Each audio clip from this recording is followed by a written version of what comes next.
بسم اللہ الرحمن الرحیم ان اللہ وملائکتہ یصلون علی النبی یا ایھا الذین آمنوا صلوا علیہ وسلموا تسلیما اعوذ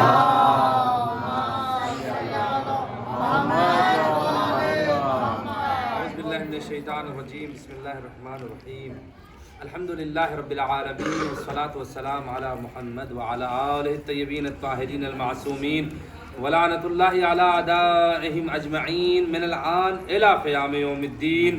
اما بعد، محترم زائرین کرام، جس بارگاہ میں ہمیں حاضری کا شرف ملا ہے اور جس روضہ اقدس کی زیارت کے لیے آئے ہیں اور جس قبر کی ہم ابھی زیارت کریں گے، یہاں پر ایک عظیم صحابی امیر المؤمنین جلیل القدر امیر المؤمنین کے ایک صحابی جناب کمیل ابن زیاد النخعی الیمانی یہاں پر مدفون ہیں. ان کی قبر مبارک یہاں پر موجود ہے، ان کی زیارت کریں گے. جناب کمیل، ان کا نام نامی اسم گرامی ہر کوئی جانتا ہے، ان کی ذات محتاج تعارف نہیں ہے، بہت ہی مشہور شخصیت ہیں. جناب کمیل علم میں، تقوی میں، پرہیزگاری میں، شجاعت میں اپنی مثال آپ تھے. اور شجاعت ایسی کہ امیر المومنین نے اپنی جنگوں میں بعض مرتبہ انہیں علمبردار بنایا تھا، سپہ سالار لشکر بنایا تھا. اب اسی سے اندازہ کتنے شجاع تھے، یعنی بہادر ہونے کے ساتھ ساتھ اتنے متقی اور پرہیزگار تھے. روایتوں میں ملتا ہے کہ امیر المومنین کے زمانے حکومت میں 8 افراد ایسے تھے جنہیں زہاد ثمانیہ کہا جاتا تھا، یعنی جن کے زہد کی مثال دی جاتی تھی، جنہوں نے اپنے آپ کو فنا فی اللہ کر لیا تھا، بہت زیادہ اللہ کی عبادت کرتے تھے. ان 8 افراد میں سے ایک جناب کمیل ابن زیاد نخعی الیمانی تھے.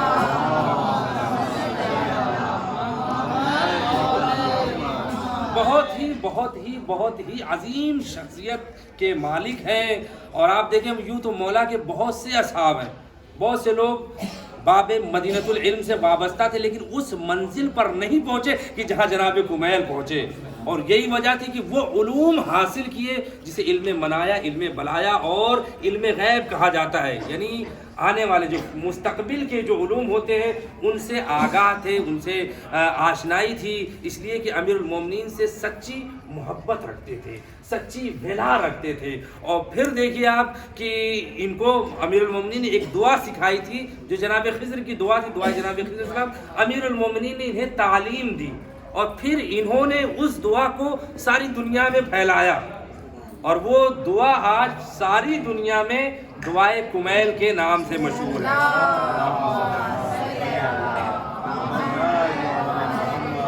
دیکھیں انہوں نے بہت ساری روایتیں مولا سے بیان کی ہیں، نقل کی ہیں، اخذ کی ہیں، لوگوں میں بیان کرتے تھے، تبلیغ کرتے تھے. یہ دعا مولا نے بہت ساری دعائیں سکھائی ہیں. ائمہ اہل بیت علیہ السلام نے اپنے اصحاب کو بہت سی دعائیں، بہت سی روایتیں، لیکن انہوں نے جو لیا اس کو خلوص کے ساتھ نشر کیا اور اس طریقے سے لوگوں تک پہنچایا خلوص کے ساتھ کہ مولا علی کی وہ دعا آج ساری دنیا میں پہنچ گئی.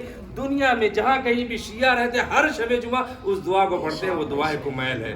اور پھر جب تک مولا علی تھے بہت یعنی سچے دل کے ساتھ ان کے وفادار تھے، ان کی اطاعت میں تھے.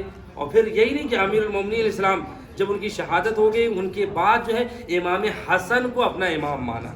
دیکھیں بہت سے ایسے امام مولا علی کے ساتھ تھے، صحابی بھی کہلاتے تھے جسے رسول کے ساتھ، لیکن مولا علی کے بعد وہ ان کا مقام مرتبہ وہ اس طرح سے مولا سے وابستہ، اہل بیت سے وابستہ نہیں. لیکن امام حسن کی مکمل اطاعت میں تھے. صلح حدیبیہ کا پورا معاملہ ہوا، یہ ساتھ ساتھ تھے. پھر امام حسن کی شہادت کے امام حسین کی اطاعت میں آ گئے، انہوں نے ان کو اپنا امام اور مفترض الطاعہ امام تسلیم کیا اور ان کی اطاعت میں تھے. اور پھر کربلا کا جب واقعہ ہوا تھی، کربلا میں موجود نہیں تھے، ابن زیاد کے زندان میں تھے. اور پھر جب کربلا میں امام حسین اسلام کی شہادت ہو گئی، انہوں نے بہت گریہ کیا.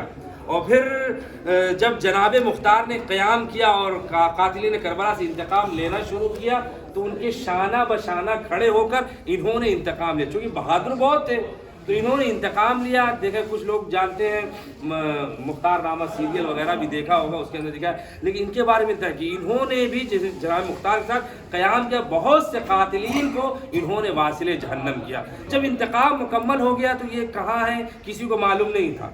روپوش ہو گئے تھے چوتھے امام سے رابطے میں، سوائے سید سجاد کی روایت کے جملے کسی کو خبر نہیں تھی کہاں ہیں، گوشہ نشین ہو گئے تھے۔ پھر اس کے بعد ایک دور آیا، ایک ظالم حکمران، جابر حکمران، جس کا نام حجاج بن یوسف ثقفی ملعون ہے، تاریخ کا بدترین ظالم یہ حجاج بن یوسف ثقفی ملعون۔ وہ مولا علی سے بہت دشمنی رکھتا، ان کے چاہنے والے چن چن کے مارتا تھا، قتل کرتا تھا۔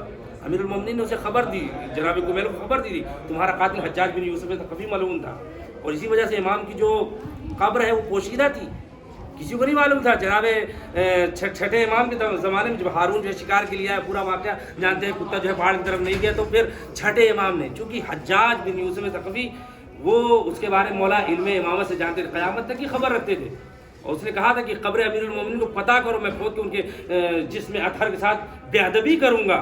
ایسا ظالم جابر بادشاہ، وہ چن چن کے شیعوں کو کہا کہ کوئی ہے علی کا چاہنے والا، کسی نے کہا ہاں گمیل، لیکن کہاں ہے نہیں معلوم ہے۔ تو اس نے کیا کیا، ان کے جو خانوادے گھر والے تھے، بیت المال سے جو پیسے ملتے تھے بند کر دیا، ان پر ظلم کرنے لگا۔ جب انہیں خبر ہوئی کہ میری وجہ سے میرے گھر والے، خاندان والے، قبیلے والوں پر جو بیت المال سے پیسے نہیں مل رہے، ان پر ظلم ہو رہا ہے، دربار میں آ کر سینہ تان کے کھڑے ہو گئے اور کہا، ابن زیاد سے پوری مکمل ایک گفتگو ہے، پوری داستان ہے، کہا دیکھو میں نے تمہیں کیسے بل سے باہر نکال لیا۔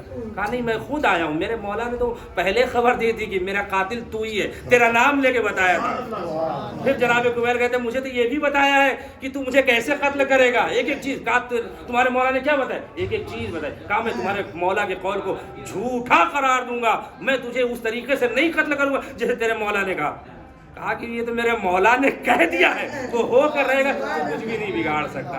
پھر اس کے بعد جان گرامی تقریباً 92 سال کی عمر تھی، انہیں شہید کیا گیا، اور اس وقت جو ہے سن 83 ہجری، سن 83 طویل عمر انہوں نے پائی تھی، اور بہت بزرگ بھی ہو گئے تھے، لیکن اس کے باوجود بھی لیڈر ہو کے انہوں نے مولا کی محبت میں شہادت کو قبول کیا، لیکن اپنے سر کو نہیں جھکایا۔ ان عظیم ہستی کی زیارت کے لیے آئے ہیں یہاں پر، جہاں جناب کمین کی قبر ہے، وہیں پر اور بھی ہیں امیر المومنین کے کچھ صحابی ہیں، جیسے جویریہ ابن مسعر عبدی، خباب بن ارس، یہ سب بہت عظیم صحابی ہیں، یہ سب بھی یہاں پر دفن ہیں، لیکن وہ قبر کا نشان نہیں ہے، لیکن یہاں پر اطراف میں موجود ہے۔ جب زیارت پڑھیں گے ان کی خدمت میں سلام پیش کریں گے۔ آئیے کھڑے ہوتے ہیں، زیارت پڑھتے ہیں، بر محمد وآل محمد صلوات۔